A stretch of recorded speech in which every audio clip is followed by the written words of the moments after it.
Ito pong mga kalaban po ni BP Sara na mga hindi bayarang media, galit na galit po yan, no? Ang tingin po nila kay BP Sara ay hindi po Vice President ng Pilipinas, kung hindi isang kriminal. Oh, yan po ang katotohanan. Wala yung aking ano. Okay. So, ngayon po, ito pong Sandigan Bayan, kino-question po bakit daw po pinayagan samantalang may mild pneumonia. Mild lang yung pneumonia, 'di ba? Hindi po siya SARS, hindi po siya COVID-19. Mild pneumonia.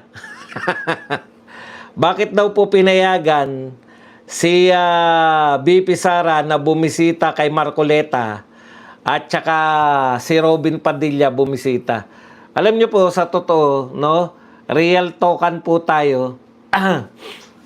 Ito po si BP Sara, tingin po kasi ng mga media dito, kriminal, kalaban ng taong ba?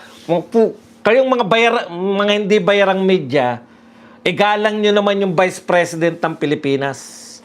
Sa paraan po, ang gusto ko pong punahin nyo, sa paraan po nila ng pagtatanong. Ang sinasabi ng CIDG na nakikipag-usap sa kanila, hindi po totoo na pinapayagan namin yung bumisita. In fact, maraming gustong bumisita.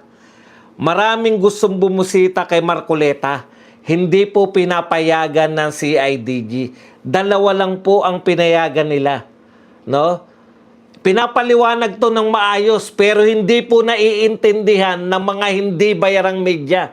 Antindi po, no? Ang tatapang po ng mga hindi bayarang media pagdating po sa mga Duterte.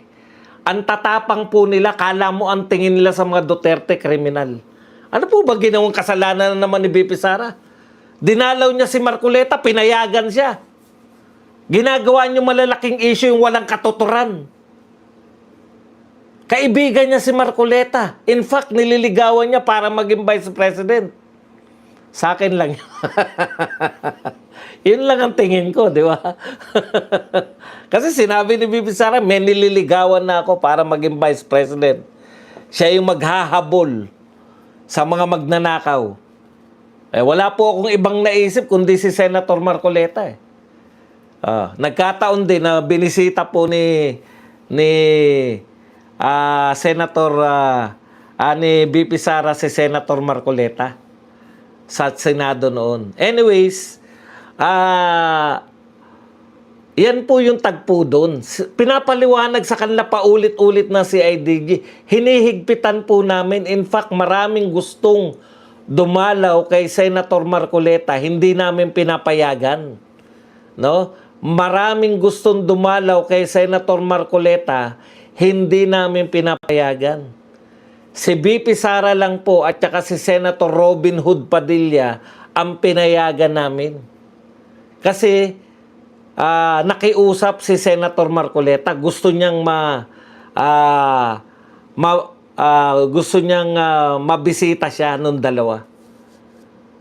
Sa dinami-dami ng gustong doon sila pumupunterya. Bakit pinayagan nyo? Mga kriminal kayo lahat, bakit pinapayagan nyo? Putang, mga demonyo na kayong mga media. Wala na kayong katotoran. Hindi nyo ba kilala si BP Sara Duterte? Magkaroon naman kayo ng kortesiya. Yung CIDG, ahensya, po yan ng pamahalaan. Hindi po yan personal na mga tauhan ni Pangulong Marcos at ng mga kalaban ng mga Duterte. Yan po ay naglilingkod po yan sa pamahalaan. Nakabwisit po tong media natin, no? Talagang akala mo ang laki-laki ng problema, lahat ng maliliit na problema, dumalaw po, kaibigan ka. Hindi po ba gano'n naman tayo pag may sakit yung kaibigan, lalo na pag may sakit yung kaibigan natin, gusto po natin silang pasayahin, kaya tayo dadalaw, di ba? Ganyan lang naman po yun, no? Pero minalaking issue po yan ng mga media natin. Yung mga lintik na media natin ang nagmamalaki ng maliliit na bagay. Ito po ang pinakamagandang halimbawa ng minamalaki nila. Kawawa naman tong taga CIDG. Pakinggan po natin tong panayam na to. Ayan. Para lang makita ko sa inyo kung gaano po tong media na galit pa, nagtatanong lang. Anong basihan para payagan yung isang individual na mabisita sa Senator Marcoleta? For example, yung... Okay, tayo nyo tanong kagad. Sir, ano pong dahilan para mapayagan yung isang individual? Putyang tawag niya sa Vice President ng Pilipinas, isang individual, di ba? Nakukuha po ninyo? Yun yung nagtatanong na reporter. Basis nyo kay VP Sara and Senator Padilla, ba't sila Ayan Ulitin lang natin para tuloy-tuloy yung individual yung sinasabi niya, yung pala si VP Sara at si Senator Padilla. Anong basihan para payagan yung isang individual na mabisita sa Senator Marcoleta? For example, yung basis nyo kay VP Sara and Senator Padilla, ba't sila napayagan? Yun yung request mismo ni Senator Marcoleta and his family. And then, of course, yung legal team niya, kailangan nilang mag-usap, kailangan nilang puntahan para kung anong mga legal remedies nila with us to his legal matter. So, hindi naman natin pwedeng kailangan nilang makausap yun. Pero anong rason, sir? Bakit kailangan sila bisitahin ni VP Sara and Padilla? We don't know. We don't know. Hanggang sa labas lang naman kami. And limited lang na siya. Tignan nyo, yung mga tanong, ano po rason? Bakit po kinakailangan na bisitahin siya ng Vice President? Tendi, no? Wala na silang yung may sakit kaya binibisita. Pinakulong kaya binibisita. Bawal po bang bumisita? Kaya po magtataka kayo. Hindi lang po yan isa. Yan, kumpulan na media po yan. Gigil po lahat. Siya lang naman. Tsaka si Senator Robin Padilla. And on the basis that request yun ni Senator Marcoleta, in-approve ninyo na mabisita siya, yung dalawa. Director, kaso hindi ito yung talagang buyog na bibisitahin siya ng yung requesting party at yung request lang mismo na tao ni Senator. Nasabi ba ni Senator Marcoleta? Note of the port napansin nila and primary concern of the Yes, kaya nga nire-restrict natin. Ang daming gustong pumasok, dalawa lang yung napayagan. Yes, sir. Okay? Ang daming gustong pumunta, friends and other relatives, yung mga supporters nga. But again, on the part of CIDG, we see to it that may restriction dun sa visitation niya at limited time lang. So tayo po na hindi po tayo media, normal na tao po tayo, no? Nauunawaan po natin, 'di ba? Ang inuulit-ulit, ni-restrict po namin. Maraming gustong pumunta, dumalaw kay Senator Marcoleta, dalawa lang yung pinayagan namin, 'di ba? Dalawa lang. Vice President at isang senador. Marami silang hindi pinayagan. Pero nag-i-stick tong mga tukmol na hindi bayarang media, na bakit nyo pinayagan? Wala naman pong pinagbabawal na batas na bakit sila pinayagan. Di ba? Masyado kayong, kasi narinig nila ngayon sa Sandigan Bayan, na kino-question ng Sandigan Bayan, may pneumonia, bakit dinadalaw? Dalawa lang po ang pinayagan. Inuulit-ulit na ni Brad, ni Sir, not the CIDG. Ba yung pagbisita? Kasi may pinaponya daw po si Senator. I-decline po namin yung mga request na mga... No, but after this, sir, will it be formally announced or may order na kayo na wala mo ng Kahit naman nung visitation? pa lang, talagang ang dami na namin tinurn down ng mga... Tignan niyo po kung gaano po sila kakulit. Gusto nilang kontrolin yung narrative na pinayagan nila si BP Sara at si Robin Hood Padilla. Ayaw nilang ma-broadcast. Buti na lang matalino po itong CIDG nito. Saludo po ako sa iyo, sir. Kasi ini-insist niya, wala po kaming pinapayagan. Dalawa lang. Ang dami naming tinurn down. Dalawa lang yung pinayagan namin, si Vice President, dahil sa pakiusap na rin po ni Marcoleta, hindi po nila iniiba eh. Iniiba po nila yung narrative, ang gusto nilang sabihin, ang gusto nilang palabasin, na pinapayagan pa rin kahit bawal. Hindi po bawal. Wala po nagbabawal. Sila na po yung nagkusa na bawal, na iba na hindi po payagan. Hindi makaintindi itong mga to eh. Yan ang problema natin sa mga media natin. Tapos magtataka sila, bakit kaya kami hindi na pinaniniwalaan? Di ba? O, yan dahil dyan. Visitors nila. Ang dami na namin ginagawa. Even yung mga relatives, I mean, yung mga friends, supporters, yung mga yes, ang dami na namin na-breakdown. Sir, pero bakit po hindi na-decline yung pagbisita ni Senator Padilla at po ni Ang tagal, no? Ang tagal ng pinag-uusapan, no? Paulit-ulit po si Sir CIDG na yan po, matinong pulis. Tignan nyo naman po itsura. Wala po sa kanyang mukha yung, kumbaga, yung may traces ng mga tumatabingi. Talagang normal na normal po.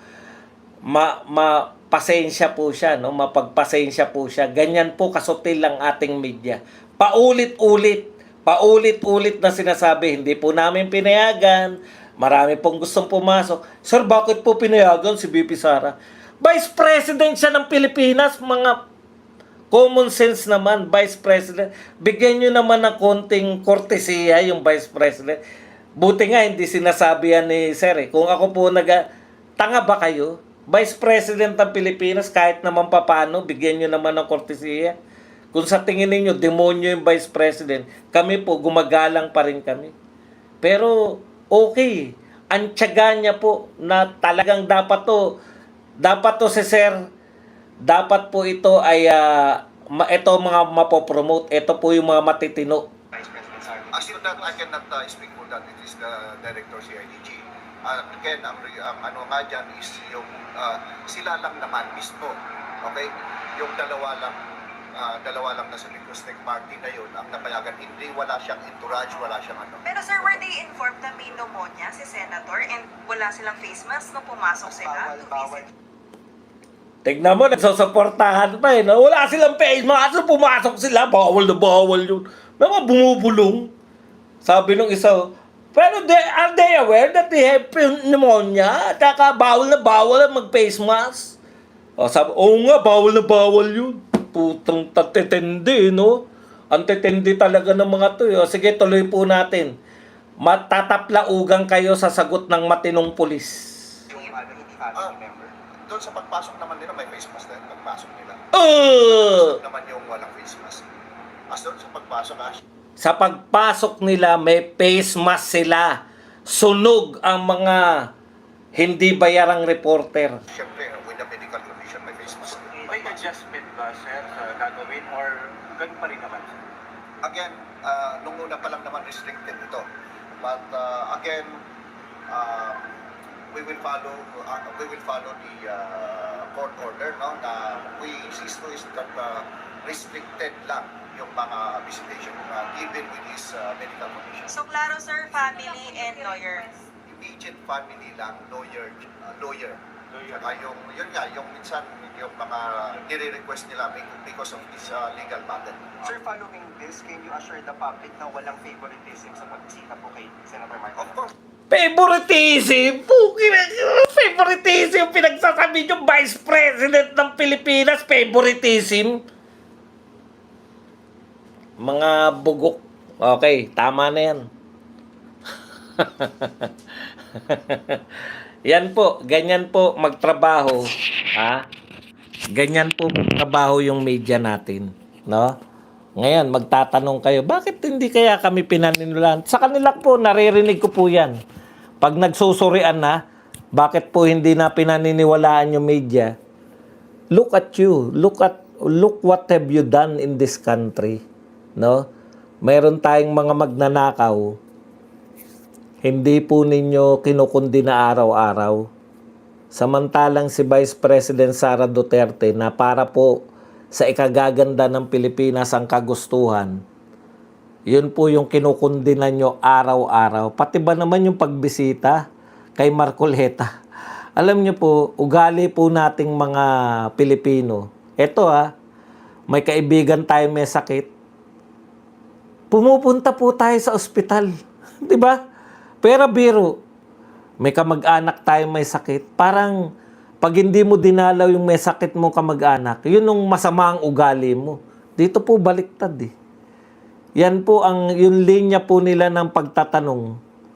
Yun po yung ganun talaga, alam mo, linyado sila na demonyo mga Duterte. Kinakailangan nating mapalabas na demonyo sila, pinapaboran sila. Hindi po sila pinapaboran. Gusto pa nila sabihin na pinapaboran. Paano pinapaboran? Lahat ng kanilang mga kaibigan kinakasuhan, lahat ng mga supporter nila pinabibilanggo. Okay.